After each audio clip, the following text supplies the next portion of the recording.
are 1 week in on OTAs for your Baltimore Ravens, and on today's show, we will go over my top 10 players to watch for the rest of OTAs. Who has my attention that needs to kind of stand out, if you will? I'm not just going to go over the obvious names. We're not talking Lamar today. We know how great he is. We're not talking Mark Andrews.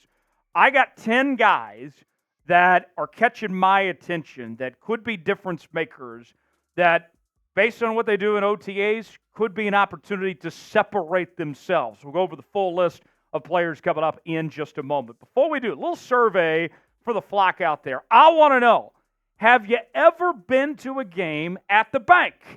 If so, like the video and comment and tell me when you made it out to the bank. Share with me those memories of when you got to see your Baltimore Ravens play. If you haven't, that's okay too. Maybe this will be the year you make it out to your first Baltimore Ravens game. Let us know in the comments section when you made it out to the bank to see your Baltimore Ravens play. Let's start with Isaiah Likely. I'm a big Isaiah Likely fan. If you guys have been watching this show for any length of time, you know how much we like him here on this show. And was he spectacular last year? Mark Andrews goes down.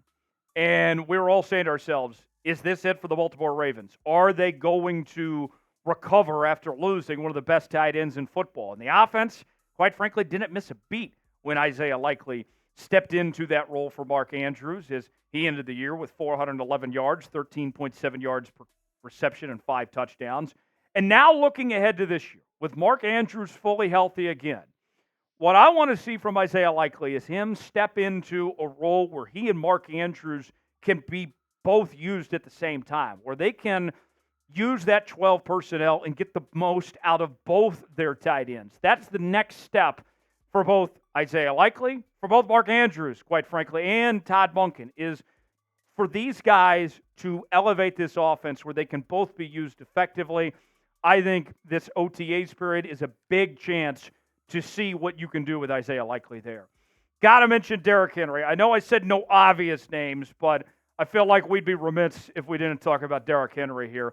Derrick Henry, first time in a Ravens uniform there at OTAs, and really just came in great shape, looking like he's ready to go in midseason form.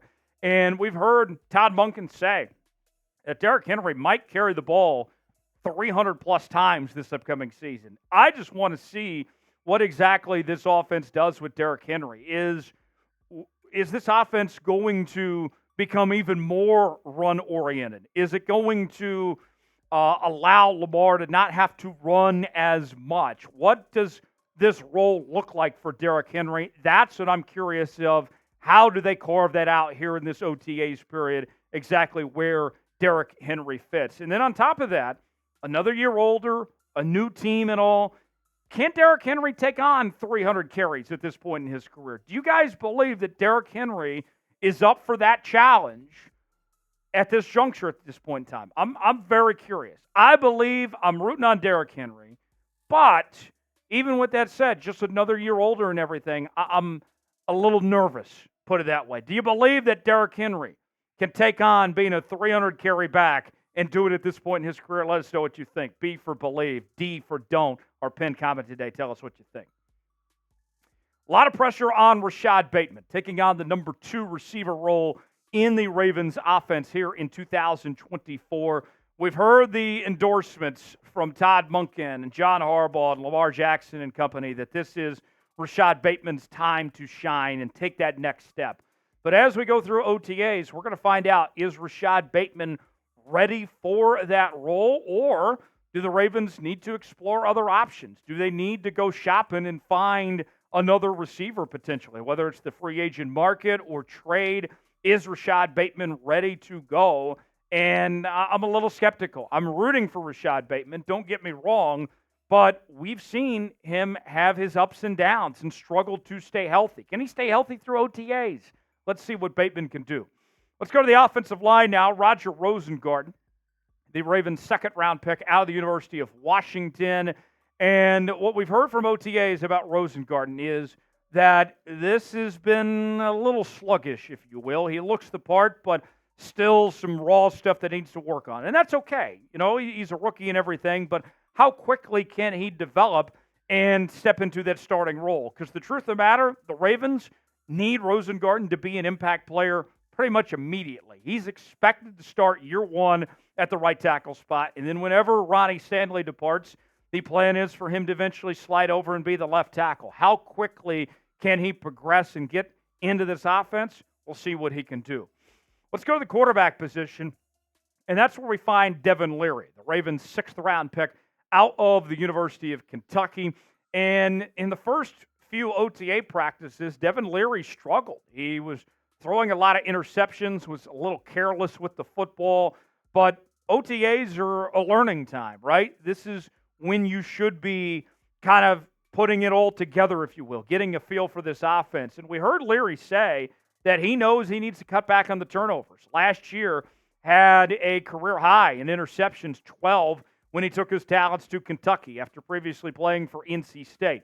The Ravens need to see the version that we saw in 2021 at NC State when he had 35-plus touchdowns that season. That's what the Ravens are hoping for, that they get that version. If they get a careless turnover machine, the version that we saw at Kentucky, he won't even make the 53-man roster, folks. Pressure's on for Devin Leary to get this cleaned up right away. A lot of excitement about Nate Wiggins in these parts, the first-round selection out of the University of Clemson. And for Wiggins, it's about establishing himself as one of those starting outside corners. It's going to be very competitive, that corner room, when you're already talking about Marlon Humphrey, who's been to multiple Pro Bowls, an all-pro corner, Brandon Stevens coming off a career season.